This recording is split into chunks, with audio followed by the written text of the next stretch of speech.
you did everything right. You renewed your study permit or you applied for your work permit.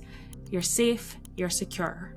But then a family emergency happens and you're getting ready to book your ticket and you realize you have a valid permit, but your visa is expired. And if you leave Canada, you cannot come back. No one told you it was a separate process and now you're stuck. I've been there before and I've seen people miss funerals because of this, and it's completely avoidable. In this video, I'm going to show you the critical difference between a permit and a visa, why valid status does not mean that you can travel, how to renew your visa from inside Canada, and the one legal exception that allows you to return to Canada without a visa or an ETA. Subscribe to this YouTube channel to get free guidance on a smooth Canadian journey. Let's get into it.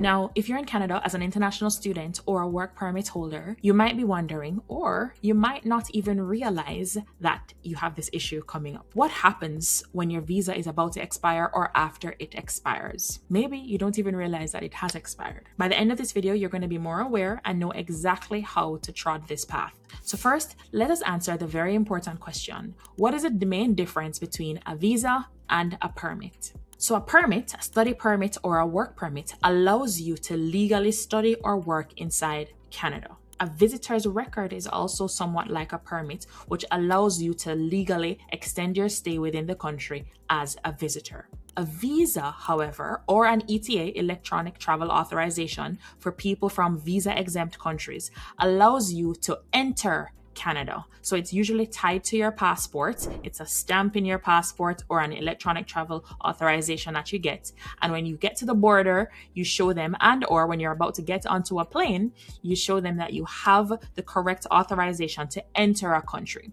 But entering a country and being legally authorized to do something in a country are two separate things. So when you apply for your study permit in your home country, when you get your passport back from the consulate or the High Commission, you get a visa, only a visa. Then you get a bunch of documents that say that you have been approved for a study permit, but you don't get a study permit. The visa in your passport is what's going to let you get onto that plane in your country, get to Canada. And when you get to border services here in Canada, you give them those papers and they issue you a study or work permit based on the authorization in the letter that you would have gotten from your consulate or High Commission. So that is the main difference. So most people think that renewing a permit once you're inside Canada is enough. And technically, it is enough to allow you to continue to do what you have been doing. So either study or work or stay here as a visitor legally beyond the 6 months. But if your visa is expired, you don't have permission to enter the country, even if you have a valid work permit or study permit. Now, there is one single legal exception that will allow you to travel on just a study permit or a work permit under very specific circumstances. And I'll explain more about that in a moment because it's a lot more limited than people think. But this is just one example of when something looks fine, but can actually cause problems later on. And there are more critical immigration situations just like this that most people don't realize until it's too late, which is honestly why I created a step-by-step video series breaking them down to help people to navigate this immigration jungle, because there is so much room for error at the very last minute when it's too late. So now that we've cleared up the main difference between a permit and a visa, let's go on to how to apply for your visa from inside of Canada. So first things first, you need to confirm your eligibility. 1, you have to be inside Canada, and 2, you have to have a valid study permit or work permit. If you've already left Canada, you have to apply for that visa from the country that you're going to be in, right? You cannot apply for it inside Canada and get it inside Canada if you're already gone. And with that, you're subject to the processing time in that country, which could be longer. Sometimes things happen and people have to leave, but know that you'd have to process that visa outside of Canada before you can return. Now, I do want to make a quick plug here that if you are on maintained status, you have to be careful about traveling outside of Canada and what you're allowed to do when you return. Maintained status is usually when you've applied for a permit before your existing permit expires. And while you are waiting for it to be processed, you are on what is called a maintained status. And or if you are bridging your permit after you've gotten permanent residency, or you are extending your post-graduation work permit because your passport expired and you need the longer duration. So several things can cause it to be on maintained status, and usually traveling on maintained status voids your ability to return and continue working or return and continue studying, depending on the situation. So this is something that you always want to get clarification on from a legal professional based on your situation, because everybody is not the same and everybody's not in the same situation. Okay, so check on your individual circumstance before you decide to leave Canada with or without a visa. So the next step is to gather your documents. So we're going to go over to IRCC's portal where you would have applied for your first study permit or work permit. You're going to do the same process in that. So you're going to apply to come to Canada, and you don't have a personal reference code. So you're going to go through the checker. So you know the answers here. Some of it is basic biographical information. So you go ahead and go through. And there are a couple critical questions that you will answer that will result in you're eligible for a visa. And I'll point those questions out. So depending on the status of what you are, you're a student or a worker, we're going to choose that you're a student or a worker. So for people who have extended their study permit because they're studying a second program, they're studying temporarily more than 6 months, and you are from whatever country, you reside in Canada. So this question is going to ask you, what is your current immigration status in Canada? You are a student.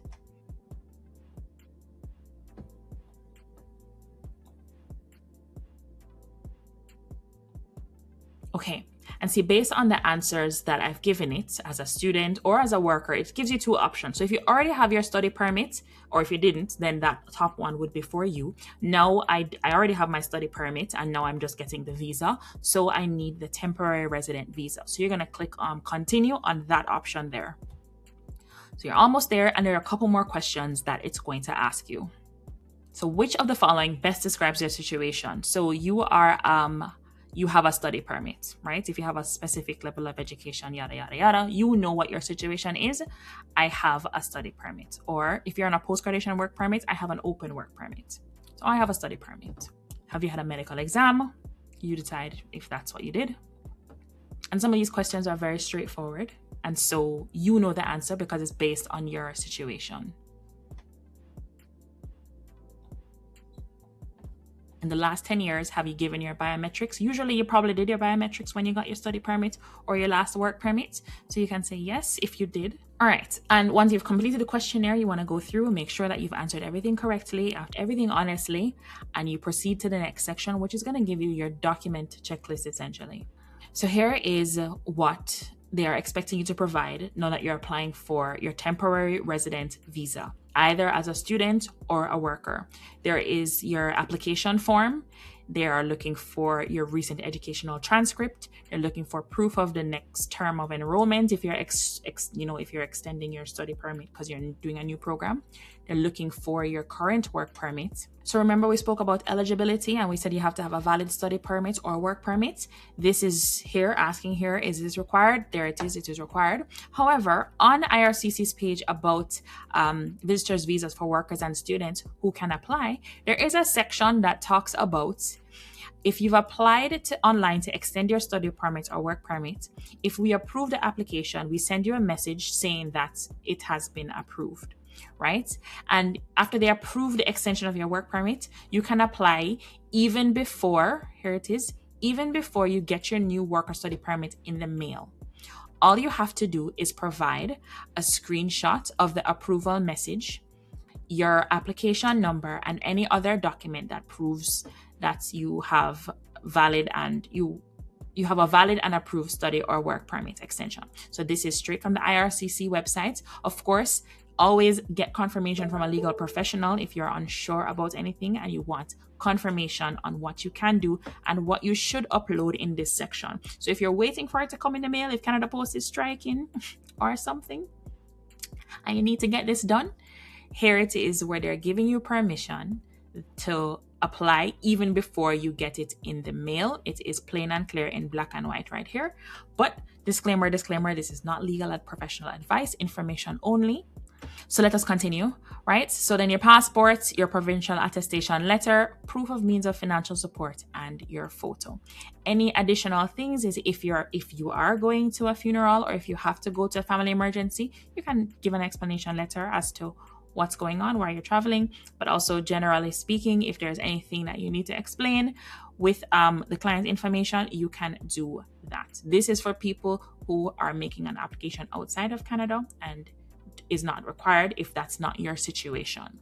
So these are the overall documents that you need. Of course, if there are different circumstances that you need to take into consideration if somebody else is providing for you financially. So if your husband is providing for you financially, then you're going to show that marriage certificate. You're going to show the proof of relationship with whoever it is that is providing financial support, an affidavit of support, something. Now the fees is $100 for a visa. So of course, something that you need to budget for, take into consideration.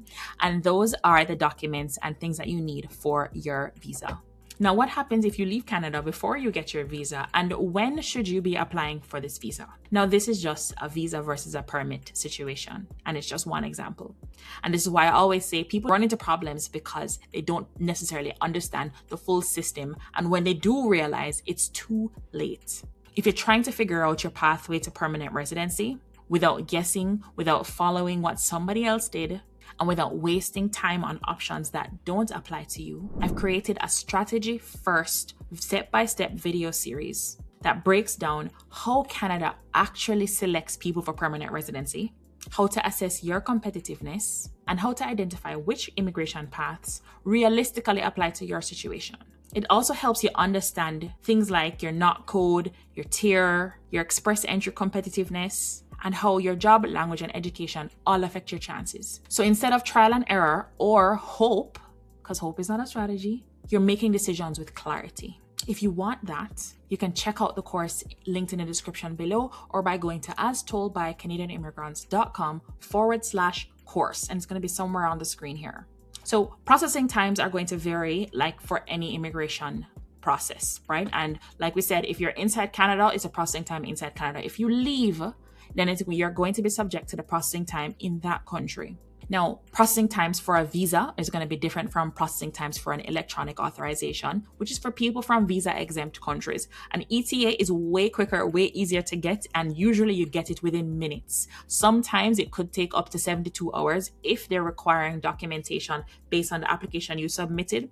But once everything is pretty good, you usually can get it within minutes, but they do recommend applying for it before booking your flight.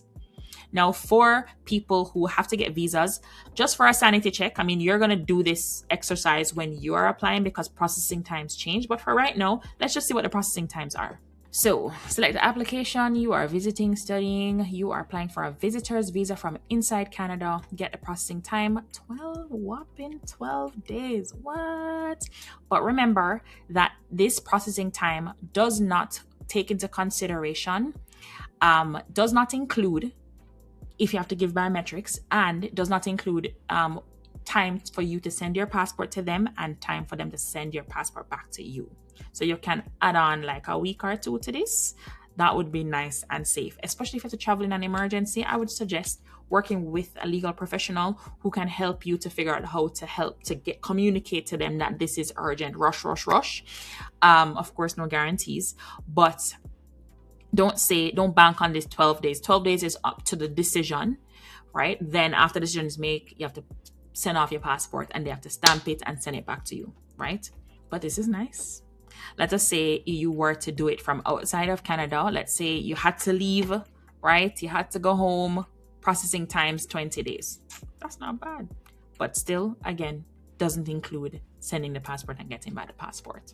So first things first, they do suggest applying 2 months before you actually have to leave Canada. That gives you really good time to not have to worry about that 12-day processing time or an emergency or depending on them to turn it around quickly, okay? Now, if you leave, like it's saying here, you may be subjected to additional requirements like biometrics if you don't have them on file already. You should. Or a medical exam, depending on where you're going. It may require longer processing time and a delay for your return to Canada. You'll only be able to travel back once you get your new visitor's visa in your passport, and there's no guarantee that it will be approved. Okay, so when you're leaving with knowing that it might be a little bit risky. Now, if you have to leave, it's an emergency, you gotta go, they suggest completing this web form. So this web form here will open up and allow you to tell them what's going on with you and your situation. And they may need to transfer your file to the visa center outside of Canada to where you are traveling to, if there's a visa center there. They'll also need to make sure that you meet you're still eligible for this visa when you do leave.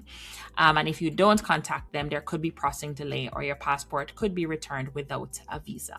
Of course, you can't leave the country without your passport, so don't do that. You can't do that anyway, right? So you want to ensure that as best as possible, avoid having to do this under the state of emergency. If you are right now on a work permit and you haven't applied for your visa because, oh, you're not going anywhere, you don't plan to go anywhere, I don't recommend it. It's going to cost you $100 to get it done, and to have that not be an issue when you least expect it. So now let's look at some of the common mistakes that people make, how to avoid them, and the one exception that allows you to return to Canada on just your permit. So mistake number one, assuming that your visa automatically renews with your permit. It doesn't, and that's exactly how people get stuck. Mistake number two, waiting until the last minute, and we spoke about that.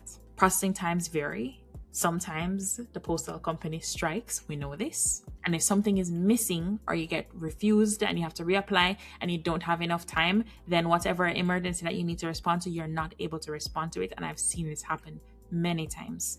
And three, leaving Canada while your visa is still being processed, or leaving Canada and not realizing that your visa is not valid.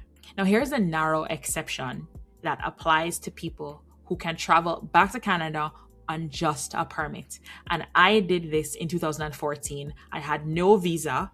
It was Christmas, and I did not want to spend Christmas alone, and I wanted to go to my family. Now, without the visa, I couldn't go to my family back in Jamaica. However, without a visa and a valid permit, so this is in the Immigration and Refugee Protection Regulation, and it determines how the laws are applied to immigration. And it is section 193F. And it's a visa exemption, purpose of entry. So there are several visa exemptions here, but the ones that are applicable usually are if you are re-entering Canada following visit solely to the United States or Saint-Pierre-et-Miquelon, je ne sais pas, mais français.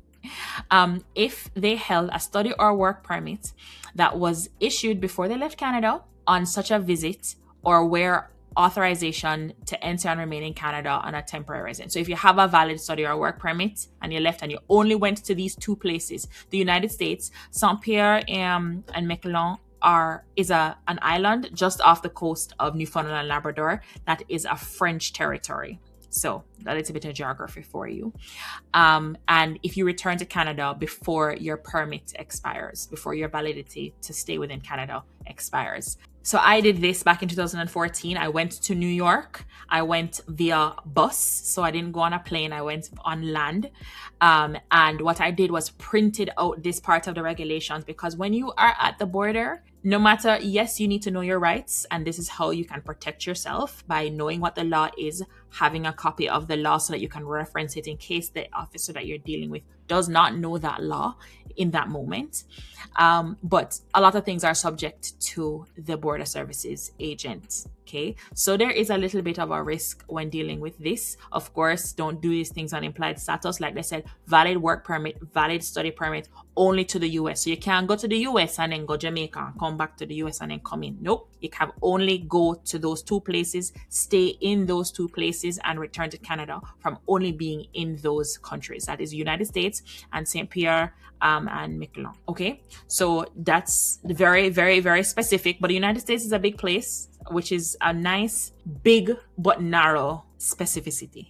Because then I was able to go spend Christmas with my family in New York and come back to Canada that January or after Christmas. But remember, it's subject to the Border Services agent. Protect yourself by printing out and having proof of the regulations and the laws. So this is exactly why understanding the fine print matters, guys. Because all the small details like this can change what you can and cannot do. And it can change your future here in Canada.